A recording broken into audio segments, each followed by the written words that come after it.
Good evening and welcome to KiniNews. The government's 100 Days Keluarga Malaysia Aspiration celebration kicked off yesterday at the Kuala Lumpur Convention Centre.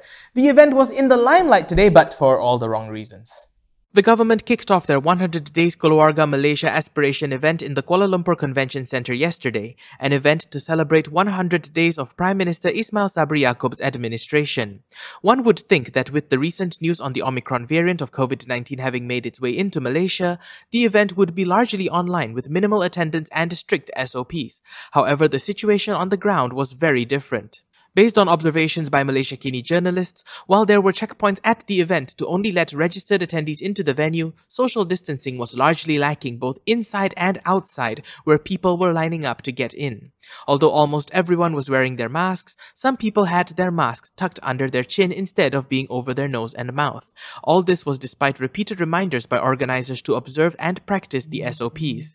The carnival was organized by the Shared Prosperity Delivery Unit, or SEPADU, which is an agency under the Prime Minister's department. When contacted, the SEPADU Executive Director Wan Azilawati Wan Mahmud defended the organizing committee, saying that they already outlined a strict set of SOPs based on the National Security Council's orders, and that the individual compliance of SOPs has been a challenge faced by every program organizer. The organizers mentioned that they have engaged numerous security agencies including RELA, the Civil Defence Force, the police and health department officers to carry out the enforcement of SOPs. So since yesterday, many have criticized the government over that Keluarga Malaysia event, and the organizers have now been slapped with a 1,000 ringgit compound for failing to ensure physical distancing.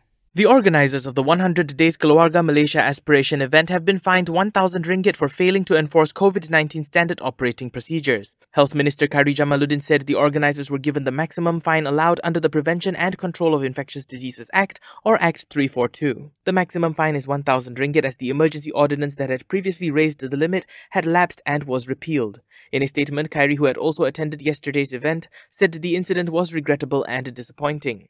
He said congestion, a lack of physical distancing and no control over the number of visitors created the risk of COVID-19 transmission. In an effort to ease congestion at the convention centre, he said that all police and road transport department or RTD counters there would be closed immediately. The police and RTD had set up counters offering discounts for those paying their summons in conjunction with the event. He also warned that the Health Ministry would keep a close eye on the event, which ends on Sunday, and would not hesitate to issue further charges against the organizers. The four-day event held at the Kuala Lumpur Convention Centre had been slammed by critics who said the government was endangering public health by hosting a crowded function. Earlier, former Health Minister Zulkifli Ahmad said the event reflected poorly on the government and the Health Minister, as they had previously advised the public to avoid crowded spaces and to observe COVID-19 SOPs. If large-scale events just like the one we've been talking about in the last two news bulletins can be held, then why can't Thaipusam? This was highlighted by a minister who was also in attendance at that event yesterday. Human Resources Minister M. Saravanan said that the Thaipusam celebration should be able to take place in accordance with COVID-19 standard operating procedures. Saravanan pointed out that apparent double standards applied to the Thaipusam celebration compared to other events. He highlighted the Keluarga Malaysia Aspiration celebration yesterday as an example. Speaking to reporters after the event, he said thousands had gathered at the Kuala Lumpur Convention Centre for the celebration. He said the event was celebrated on a big scale. There was no social distancing, and people were not following SOPs, but they were targeting Thaipusam instead. Saravanan added that he would meet with the Prime Minister to discuss the issue. Previously, National Unity Minister Halimah Muhammad Sadiq told the Dewan Rakyat that the proposed SOPs for Thaipusam would not allow the Silver Chariot procession to take place. She said this was due to the looming threat of the Omicron variant. After backlash from the public and lawmakers, the ministry later clarified that the SOPs have not been finalized yet. Now, a bit more of yesterday's news. Prime Minister Ismail Sabri Yaakob gave his cabinet ministers a 90% score for their performance in their first 100 days. However, some people don't think they deserve such a high score. During the 100 Days Keluarga Malaysia Aspiration event yesterday, Prime Minister Ismail Sabri Yaakob said that cabinet ministers have scored 90% for their overall performance in the first 100 days of the current federal administration. He said, although the achievement did not meet the 100% target, various programs have been and will continue to be implemented to safeguard the interest and well-being of the people, especially in facing the COVID-19 pandemic. However, DAP veteran Lim Kit Siang has disagreed with his score. According to Lim, the ministers had not even reached the pass mark of 50%.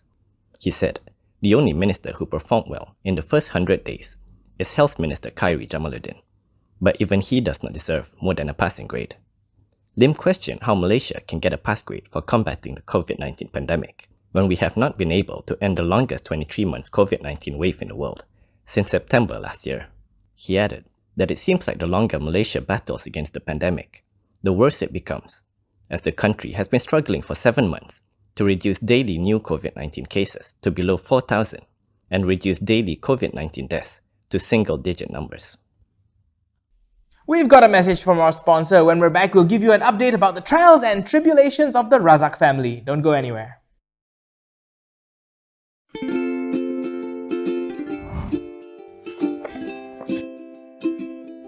Shellfish, red meat, and beer. If you love indulging in these foods, you may end up with high uric acid level in your blood. These foods consist high level of purine, a substance that will eventually break down into uric acid and be excreted through our urine. It is recommended that the amount of dietary purines should be kept between 600 to 1000 milligrams per day. Having too much uric acid in your blood can cause attacks of gout. It can also cause kidney stones and blockage in the kidney. The crystallization of the excessive uric acid in your blood can be eased by reducing purine-rich food to only 100 to 150 milligrams daily, maintaining a healthy lifestyle, and consuming urinary alkalinizer like Ural.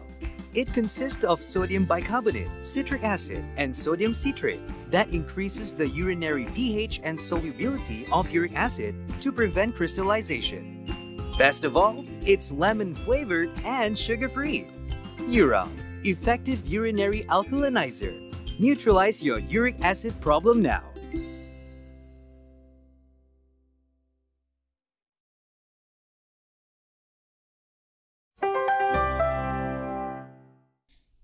Welcome back. Without opening it, can you remember what color your MySejahtera risk profile is?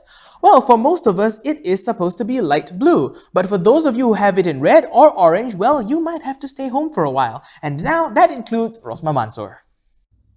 Rosmah Mansur's solar energy project corruption trial, which was scheduled for today, has been postponed. This is because her MySejahtera status still states that she had close contact with the COVID-19 case. On Wednesday, proceedings before the Kuala Lumpur High Court involving her graft trial linked to the solar hybrid energy project for 369 rural schools in Sarawak was vacated due to her being unable to enter the court because of the orange MySejahtera status. During the proceedings this morning, her defense counsel, Jagjit Singh, informed the court that she was still unable to enter the Kuala Lumpur court complex. Jagjit explained that the court registrar went down to Rosmah's vehicle, which was parked outside the court complex, and verified that her MySejahtera status was orange.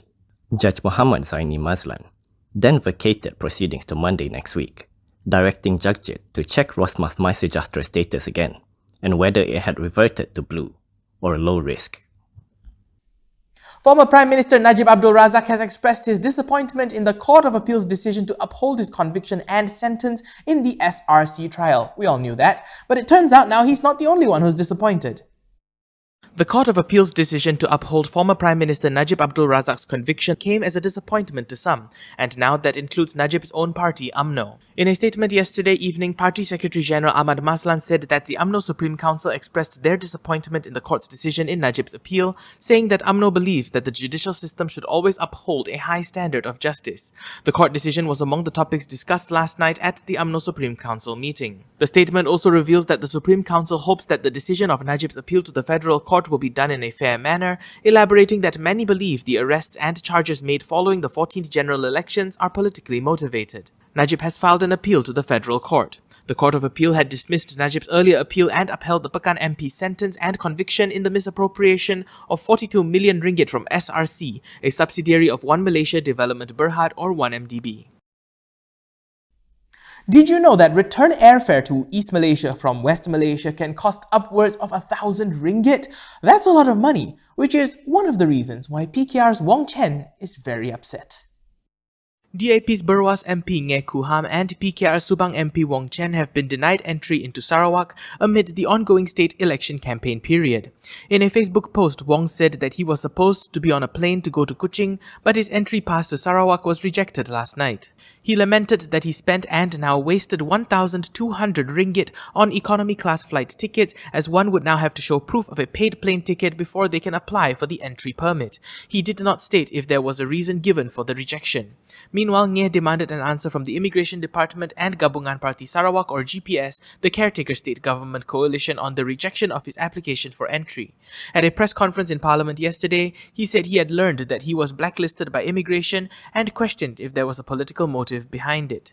He also stressed that he was one of 5 party leaders chosen to represent the party in Sarawak as per Election Commission rules. Sarawak has autonomy over its immigration borders. Previously, several other opposition figures from Peninsular Malaysia have been granted access into Sarawak during the election campaign period, and this includes Pandan MP Wan Azizawan Ismail and Seputeh MP Teresa Kok. And that's a wrap for Kini News today. For more stories, go to KiniTV.com. Don't forget that you can follow us on Instagram, Twitter, YouTube and Facebook to get the latest news headlines as well. If you would like to support the independent media, please do consider a subscription to MalaysiaKini.com. When heading out, don't forget your mask, and when you can, please do try to stay home. I'm Daniel Anthony. Thank you for watching, and as always, stay safe, Malaysia. Everyone wants to see these scenes bigger. That's why we've got bigger TVs, for everyone to enjoy them bigger. Watch colors come to life on a large screen. LG NanoCell.